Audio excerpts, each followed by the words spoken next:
Friends, ఒక చిన్నది but important reminder అండి. Stock market, commodity market, currency market, mutual funds market మరియు ఇతర ఫైనాన్షియల్ సెక్యూరిటీస్ పెట్టుబడులు అన్ని కూడా మార్కెట్ రిస్క్స్ కు లోబడి ఉంటాయి. అందుకే పెట్టుబడి పెట్టే ముందు, ట్రేడింగ్ చేసే ముందు సంబంధిత పత్రాలు, వివరాలు, టర్మ్స్ అన్ని జాగ్రత్తగా చదవండి, తెలుసుకోండి, అర్థం చేసుకుని నిర్ణయం తీసుకోండి. మరొక ముఖ్య విషయం ఏంటంటే, స్టాక్ మార్కెట్ కానీ ఇతర ఫైనాన్షియల్ మార్కెట్స్ లో ఫిక్స్డ్ రిటర్న్స్ కానీ గ్యారంటీ రిటర్న్స్ అనే మాటే లేదు. ఎవరైనా చెప్పినా సరే నమ్మొద్దు.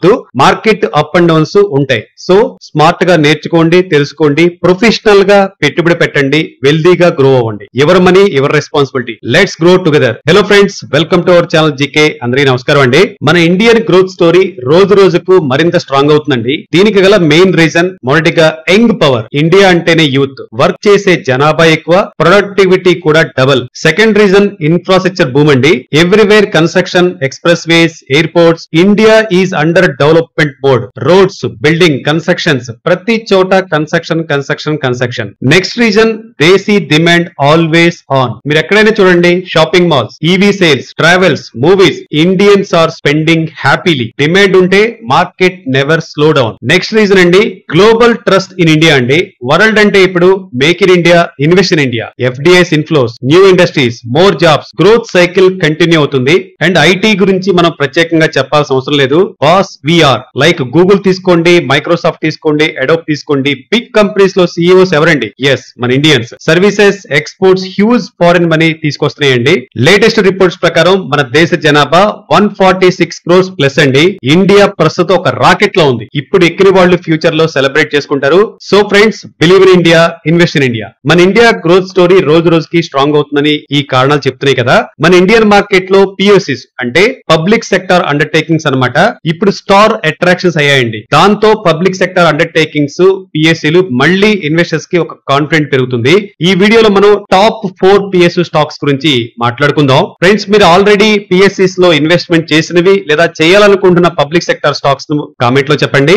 లేట్ చేయకుండా మనం ఐడెంటిఫై చేసిన 4 పిఎస్యు స్టాక్స్ గురించి చెప్పుకుందాం. మొదటిగా మన లిస్ట్ లో భారత్ ఎలక్ట్రానిక్స్ అండి. బిఈఎల్ గురించి మాట్లాడుకుందాం. బిఈఎల్ అనేది భారతదేశంలోనే number 1 defence electronics company. Multi products, multi technology, multi unit capabilities, మన దేశం గర్వించదగిన కంపెనీస్ లో ఒకటండి. బిఈఎల్ ఏం చేస్తుంది అంటే డిఫెన్స్ కోసం కీలక electronic systems and design, development, manufacturing supply చేస్తా ఉంటుంది. అన్ని made for India's defence forces అన్నమాట. FY25 లో రెవెన్యూ 94% డిఫెన్స్ సెగ్మెంట్ నుండే ఈ బిఈఎల్ గెయిన్ చేసింది. అంతేకాకుండా డిఫెన్స్ కాకుండా homeland security, medical electronics, cyber security, smart city solutions, software solutions వంటి నాన్ డిఫెన్స్ విభాగాల్లో కూడా బిఈఎల్ బలంగా పట్టు సారిస్తుందండి. ఫ్యూచర్ గ్రోత్ ప్లాన్స్ కనుక చూస్తే బిఈఎల్ మేనేజ్మెంట్ చాలా పాజిటివ్ గా, కాన్ఫిడెంట్ గా ఉందండి. లాభాలలో సంవత్సరానికి 20% కంటే ఎక్కువ గ్రోత్ ఆశిస్తున్నాం అని కంపెనీ చెప్తుంది. కంపెనీ 27,000 కోట్లకు పైగా ఆర్డర్ ఇన్ఫ్లోని లక్ష్యంగా పెట్టుకుంది. అదనంగా 30,000 కోట్లకు పైగా విలువైన QRSAM ఒప్పందం కనుక కుదిరితే మొత్తం ఆర్డర్ ఇన్ఫ్లో గణనీయంగా పెరగొచ్చు అనుకుంటున్నాం. ఓవరాల్ గా చూస్తే కంపెనీ FY26 లో 25,000 crores నుండి 50,000 crores మధ్యలో ఆర్డర్ ఇన్ఫ్లో ఉంటుందని అంచనా. అలాగే కంపెనీ 1000 కోట్ల పైగా క్యాపెక్స్ మరియు సుమారు 1600 కోట్ల R&D లో పెట్టుబడి పెట్టాలని చెప్పేసి ప్లాన్ చేస్తుంది. కంపెనీ ఫైనాన్షియల్ కనుక చూస్తే face value 1 rupee, current market లో ఇప్పుడు 415 అరౌండ్ ట్రేడ్ అవుతుంది. కంపెనీ బుక్ వాల్యూ 27 రూపీస్ 30 పైసా, ఎర్నింగ్ పర్ షేర్ 7 రూపాయల 52 పైసలు, డివిడెండ్ ఈల్డ్ 0.58% ఉంది. ఇండస్ట్రీ పిఈ 68.8 ఉంటే స్టాక్ పిఈ 55.2 ఉంది. ఆపర్చునిటీ అయితే కనపడుతుంది. రిటర్న్ ఆన్ ఈక్విటీ 29.2%, ROCE 38.9% ఉందండి. పబ్లిక్ దగ్గర 9.84 మాత్రమే పర్సెంటేజ్ హోల్డింగ్ ఉంది. ప్రమోటర్ దగ్గర 51.1% ఉంది. ఎఫ్ఐఎస్ కి 18.1%, డిఐఎస్ కి 20.9% షేర్ కూడా ఉందండి. Operating profit margin 29.7%, sales growth 14.2%, profit growth 29.8% ఉందండి. కంపెనీకి డెట్ చాలా లీన్ గా ఉంది, 61.2 crore. కంటిన్యూస్ లయబిలిటీస్ మాత్రం 3015 crores కనపడుతున్నాయండి. 52 వీక్స్ హై చూస్తే 436, 52 వీక్స్ లో చూస్తే 240. 52 వీక్స్ హై ఉండి స్టాక్ జస్ట్ ఓన్లీ 4.77% మాత్రమే పడిపోయి ఉంది. కంపెనీ దగ్గర 19,243 crores రిజర్వ్స్ ఉన్నాయి అండ్ 743 crores ఇన్వెస్ట్మెంట్ చూపిస్తున్నారు. కంపెనీ ఇంట్రెన్సిక్ వాల్యూ 132 రూపీస్ ఉందండి. మన లిస్ట్ లో నెక్స్ట్ కోల్ ఇండియా అండి. కోల్ ఇండియాను మనం CIL గా పిలుస్తాం. కోల్ ఇండియా అధికారికంగా మహారత్న సంస్థగా వర్గీకరించబడింది మరియు ప్రపంచంలోనే అతిపెద్ద బొగ్గు ఉత్పత్తి సంస్థగా గుర్తింపు పొందింది. భారతదేశంలో ఎనర్జీ సెక్యూరిటీ కోసం ఈ సంస్థ చాలా కీలకం అండి. ఎందుకంటే పవర్ జనరేషన్ కోసం దేశంలో అత్యంత మరియు చవకైన ఇంధనం బొగ్గే కదా. సిఐఎల్ ప్రధానంగా బొగ్గు తవ్వకం మరియు ఉత్పత్తిపై దృష్టి సారిస్తుంది. ఇది భారతదేశంలోని 8 రాష్ట్రాల్లో కార్యకలాపాలు నిర్వహిస్తుంది. భారతదేశం మొత్తం ప్రాథమిక వాణిజ్య శక్తి అవసరంలో సుమారు 40% ఈ కోల్ ఇండియా తీరుస్తుంది. అలాగే దేశంలో 74% నుండి 79% వరకు బొగ్గు ఉత్పత్తి కూడా ఈ కోల్ ఇండియా ద్వారానే జరుగుతుంది. Coal India power, steel, cement, fertilisers వంటి కీలక రంగాలకు అవసరమైన ఇంధనాన్ని సరఫరా చేస్తుంది. అదనంగా కోల్ వాషింగ్ మరియు మైన్ ప్లానింగ్ వంటి సేవలను కూడా అందిస్తుందండి. కోల్ ఇండియా గ్రోత్ ప్లాన్స్ విషయానికి వస్తే చాలా బిగ్ టార్గెట్స్ అయితే నిర్దేశించుకుందండి. FY29 నాటికి 1 బిలియన్ టన్ బొగ్గు ఉత్పత్తి లక్ష్యంగా నిర్ణయించుకుంది. ఈ లక్ష్యాన్ని సాధించడానికి సంస్థ FY26 కోసం 160 బిలియన్ అంటే 16,000 కోట్ల క్యాపెక్స్ ను ప్రతిపాదించుకుంది. ఇందులో పెద్ద భాగం రైలు మార్గాల అభివృద్ధి మరియు బొగ్గు నిర్వహణ మౌలిక సదుపాయాలను మెరుగుపరచడానికి కేటాయించబడుతుంది. తద్వారా కోల్ డిస్ట్రిబ్యూషన్ అనేది సమర్థవంతంగా ఉంటుందని చెప్తున్నారు. కోల్ మైనింగ్ వ్యాపారం కంటే కూడా ఎక్కువగా కంపెనీ దీర్ఘకాలిక సస్టైనబిలిటీ కోసం డైవర్సిఫికేషన్ కార్యక్రమాల్లో ముందుకు సాగుతుందండి. కంపెనీ నెట్ జీరో ఎనర్జీ కంపెనీగా మారాలని చెప్పేసి టార్గెట్ పెట్టుకుంది. FY28 నాటికి 3 గిగావాట్ సౌర విద్యుత్ సామర్థ్యం ఏర్పాటు చేయడానికి కట్టుబడి ఉంది.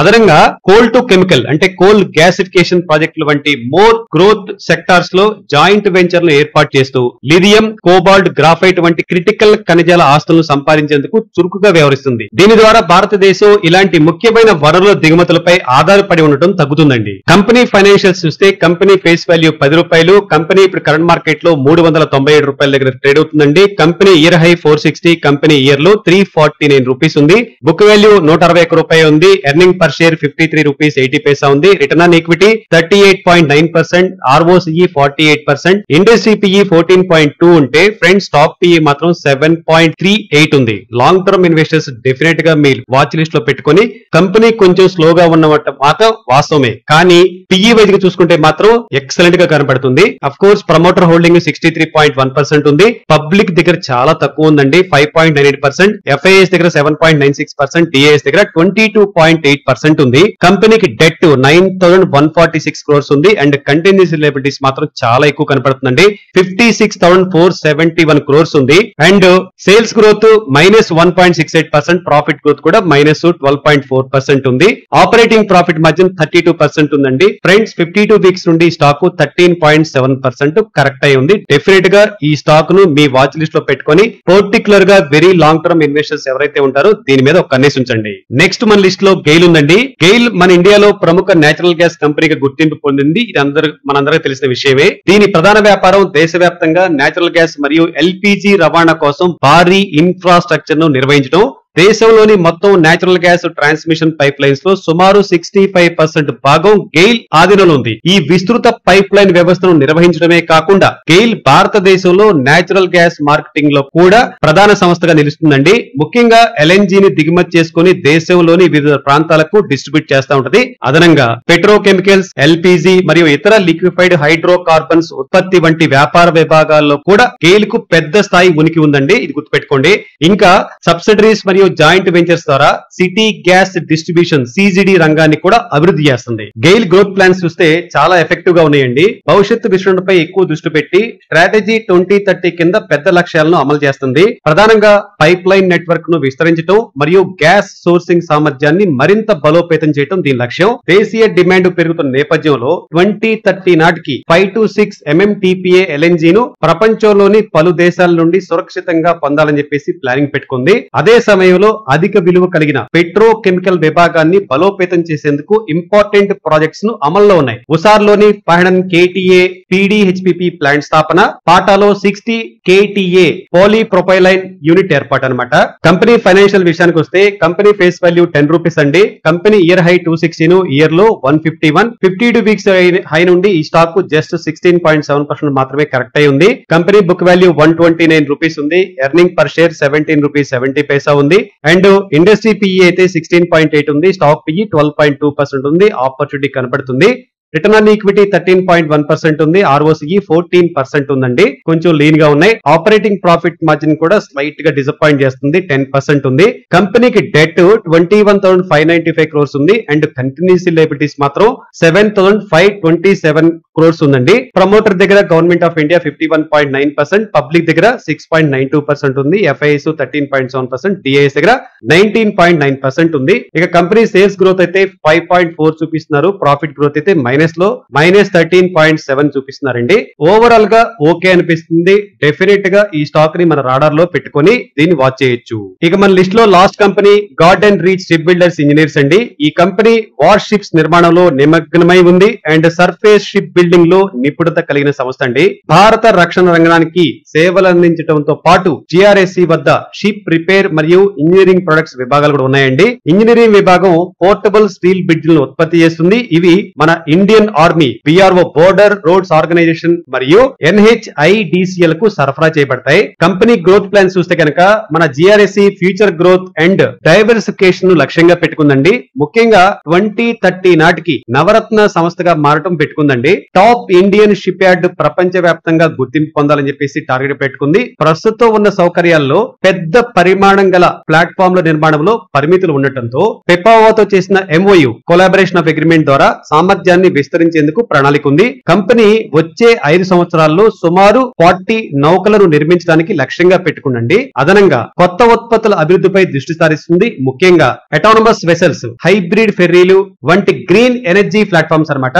అలాగే రక్షణ మరియు వాణిజ్య నౌకల ఎగుమతులను పెంచడం, అలాగే షిప్ రిపేర్ మరియు రిఫీట్ విభాగాల విస్తరణపై దృష్టి పెడుతుంది. మరో ముఖ్య విషయం ఏంటంటే ఫ్రెండ్స్, కంపెనీ నిర్వహణ ప్రకారం ఈ ఆర్థిక సంవత్సరంలో high value next generation కార్వేట్ project ఒప్పందం పూర్తి అవకాశం ఉంది. కంపెనీ ఫైనాన్షియల్ విషయానికి వస్తే కంపెనీ ఫేస్ వాల్యూ 10 రూపీస్ అండి. కరెంట్ మార్కెట్ లో 2,575 వద్ద ట్రేడ్ అవుతుంది. ఇయర్ హై అయితే 3,538, ఇయర్ లో 1180. 52 వీక్స్ ఐరన్ స్టాక్ 27.2% కరెక్షన్ అయి ఉంది. ప్రమోటర్ దగ్గర 74.5% అంటే గవర్నమెంట్, పబ్లిక్ దగ్గర 20.2%, FIS దగ్గర 3.26%, DIS దగ్గర 1.99% షేర్ ఉందండి. కంపెనీ ఇండస్ట్రీ PE 68.8 ఉంటే స్టాక్ PE 52.6 ఉంది. ఇది గుర్తుపెట్టుకోండి. రిటర్న్ ఆన్ ఈక్విటీ 27.6%, ROCE 36.6% ఉందండి.